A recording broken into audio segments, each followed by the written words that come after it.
হেই everyone, সকলে কেমন আছেন? আজকে নতুন বছরে একটা নতুন রেসিপি নিয়ে চলে এসেছি। নতুন রেসিপি না, এটা হয়তো আপনারা সবাই জানেন, তবু আমার কাছে এটা ফার্স্ট টাইম করা। আমার এই ফুটো রান্নাঘরে একটু ঝুটো রান্না, মানে দই চিকেন। প্রথমে এই জিরে, গোলমরিচ এগুলোকে আমি হালকা করে একটুখানি কড়াইয়ে ভেজে নিয়ে তারপর এরকম শিলে গুঁড়ো করে নিয়েছি। আগেই বলেছি আমি মেসে থাকি, তার জন্য এখানে কোনো মিক্সার গ্রাইন্ডার নেই।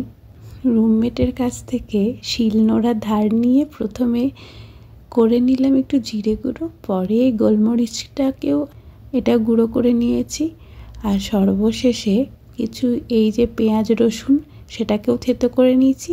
আর এই কাজুটাকেও মিক্সার গ্রাইন্ডার নেই তো কী আছে, আমরা শিলেই গুঁড়ো করে নিয়েছি। তারপরে 1 কিলো মতো মাংসতে এই একটু লবণ, একটু জিরে গুঁড়ো, একটু গোলমরিচ গুঁড়ো, এই সব কিছু দিয়ে অল্প অল্প করে সুন্দর করে ম্যারিনেট করে রেখেছি।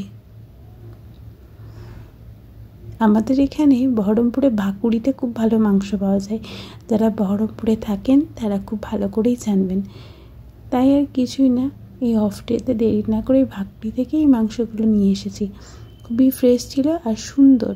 আমি যেরকম পিসেস করতে বলেছিলাম সেরকম পিস করেই রাখা হয়েছে।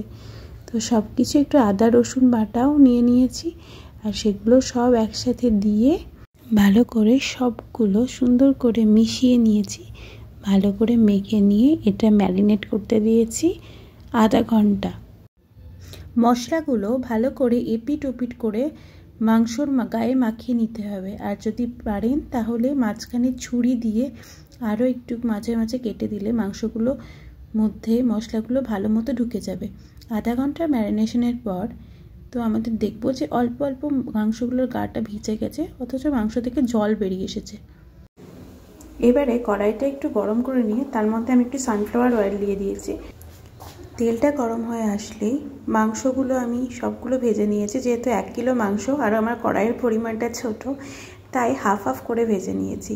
আর এই যে এইটু দেখলেন টক দই নিয়ে নিয়েছি 100 গ্রাম মতো।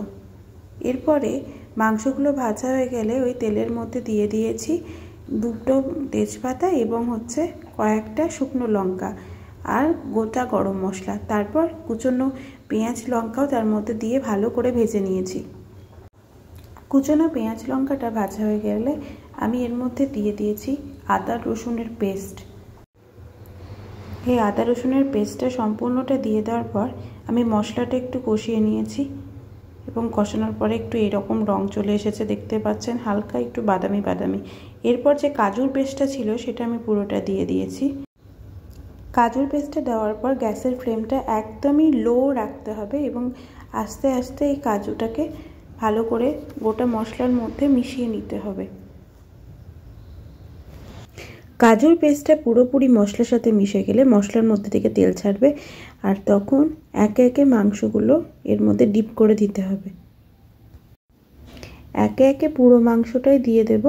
তবে হ্যাঁ, আগেই বলেছি যেহেতু ছোট কড়াই, তার জন্য আমি 2বার চিকেনটা রান্না করে নিয়েছি। তো একটু এরকম করে 15 থেকে 20 মিনিট কষানোর পর উপর থেকে দইটা ভালো মতো ফেটে নিয়ে তারপর ছড়িয়ে দেব। দইটা দেওয়ার পর কোনো কিছু জল টল কিচ্ছু অ্যাড করব না। দইটা দেওয়ার পর এরকম অল্প অল্প নিজেই মাংস থেকে তেল ছাড়বে এবং সুন্দর মতো মাংসটা রান্না হবে। ততক্ষণে আমি শেষের দিকে হয়ে গেলে একটু কাসুরি মেথি হাতের মধ্যে গুঁড়ো করে নিয়ে দিয়ে দিয়েছি, এবং সঙ্গে একটু ভাজা জিরে গুঁড়ো, যেটা এতে সুন্দর একটা ফ্লেভার আসে আর গন্ধটা খুব সুন্দর আসছিল। শেষ পাতে একটু গোলমরিচও দিয়ে দিয়েছি, আর দিয়েছি কাঁচা লঙ্কা। দই দেওয়ার পর বেশিক্ষণ ফোটানো যাবে না, আর ফোটালেও সেটা একদম লো হিটে। ততক্ষণে মাংসটা হয়ে গেছে দেখছেন, এবং শেষে আর একটু ধনেপাতা দিয়ে দিয়েছি গার্নিশিং এবং ফ্লেভার দুটোর জন্যই। তো ফাইনালি এখানে রেডি আমাদের রেসিপি দই চিকেন। আর এটা দেখে কীরকম লাগছে সেটা আপনারাই বলুন, কিন্তু খেতে অনেক বেশি টেস্টি হয়েছিল। এটা আপনারা গরম ভাতের সাথে সার্ভ করতে পারেন। অনেকে যারা ভাত দিয়ে রুটি পছন্দ করেন তারাও খেতে পারেন। এটা প্রথমবার ট্রাই করে আমার ভীষণ ভালো লেগেছে, আপনারাও বানিয়ে ফেলুন। খুব জলদি দেখা হচ্ছে পরে ভিডিওতে। আপাতত টাটা।